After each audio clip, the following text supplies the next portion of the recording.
সবাইকে স্বাগত জানিয়ে আজকের যে ব্লগটি শুরু করছি সেটা হচ্ছে চিকেনের একটা পদ। যে পদটি প্রত্যেকের ঘরে একবার না একবার রান্না হয় বা হয়েছে। এটা এমনই সুস্বাদু যে রুটির সঙ্গেও খাওয়া যায়, আবার গরম ভাতের সঙ্গেও খেতে এর জুড়ি মেলা ভার। তাহলে বলেই ফেলি, এটা হচ্ছে ধনেপাতা চিকেন কারি। মাংসের সব ধরনের মশলা দিয়ে মাংস মাখিয়ে জল ছাড়া এটা রান্না করতে হয়, আর ধনেপাতা অ্যাড করলেই ধনেপাতা চিকেন কারি তৈরি।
রান্নাটা কীরকম হয়েছে যদি ভালো লাগে লাইক, কমেন্ট এবং সাবস্ক্রাইব করবেন।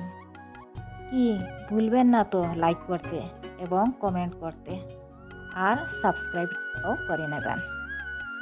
আল্লাহ হাফেজ।